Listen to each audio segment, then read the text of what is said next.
This is a demonstration of the intake and interview process using a relatively simple tax return. We hope you will find some ideas to help you at your site.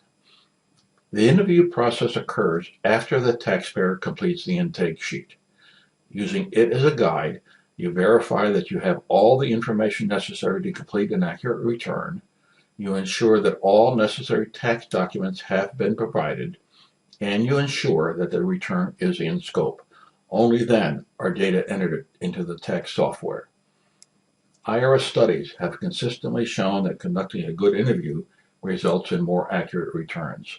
It also improves the efficiency of the overall preparation process by avoiding interruptions midway through to seek out missing forms or information, and by reducing the likelihood that you will have to stop because the return is out of scope.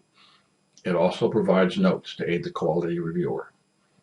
This is not a cookbook approach. It involves a careful and deliberate exchange between you and the taxpayer to ensure you understand the taxpayer's situation.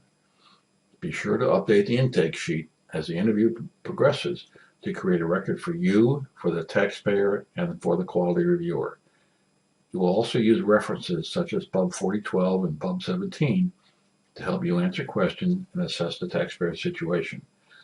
Let's begin by listening in as Counselor Jen interviews taxpayer Tom. Hello, I'm Jen. May I call you Tom? Tom is fine. Pleased to meet you, Tom. I'll be helping you prepare your return. Pleased to meet you as well, Jen. I need to explain a couple of things before we start. First, you're responsible for providing complete and accurate information to me so I can prepare an accurate return for you. My responsibility is to make sure that the information is accurately entered into our tax program. After I finish entering information you have provided, another volunteer will review your return to ensure that it is ready for filing. Once we're done, we will e-file your return as required by the IRS. We'll also give you a copy for your records. May I ask you some questions? For sure. I see you filled out the intake sheet. Let's go over it and get your tax documents organized. Do you have any questions about the form? No, it's fairly straightforward, just a lot of questions to answer. Did you bring last year's return with you today? No, I didn't. I know that I received a refund of about $75 from the IRS. My situation is about the same this year. I'm hoping that I will get another refund. We always encourage taxpayers to bring in last year's return, but I think we will be okay. May I see your driver's license and Social Security cards for yourself and your son? Yes, but Jerry is actually my grandson. You marked Jerry as your son, but he is actually your grandson? Yes, I don't know what I was thinking. Jerry is my grandson. He has lived with me since his parents were killed in an automobile accident 3 years ago. I'm sorry to hear that. Tom, I see that your driver's license and Social Security card list your first name as Thomas. Thomas is my first full name. I go by Tom. That's not a problem. Are you aware of being a victim of identity theft? No, I work hard to protect my identity. And you are not married? No, my wife died in 2011 and I have not remarried. You've had some difficult times. Let's talk about Jerry.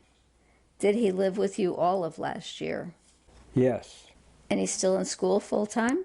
Yes, he's still in high school. Can anyone else claim Jerry? No. Did Jerry have any income last year? He earned about $250 mowing our neighbor's lawn. Who provided Jerry's support? I provided everything. Is Jerry receiving survivor Social Security benefits? Yes, we're saving that for college expenses. Who else is living with you? Nobody. Are you providing support for anyone who is not living with you? No. Let's look at your income situation. I see that you are reporting income from a W-2. Did you have any other income from wages? I only received wages that were reported on the one W-2 form. You indicated that you had income from interest, but I don't see a tax document for this. Well, that's for a small interest payment from my bank savings account. It was for a little more than $7. They didn't send a tax document. Do I need one? No, financial institutions don't need to send tax documents for amounts less than $10, but the interest still has to be reported. Any other income in 2017? None that the IRS needs to know about. Sounds like you got a little something. Tell me about it.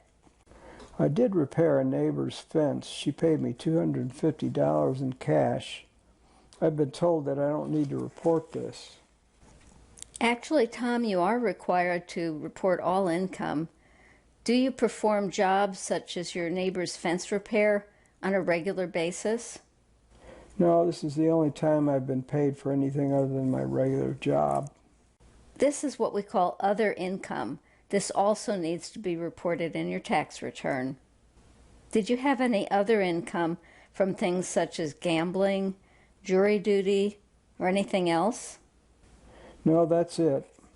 Let's look at your expenses now. I see that you are reporting donations to charity. Tell me about your donations. I gave $250 to my church last December, no other donations. Did you get a receipt or have a canceled check? The IRS requires that you have evidence of all charitable contributions. Yes, my church sent a letter acknowledging my gift and indicating that it did not get anything in exchange. Good. Any non-cash donations? No.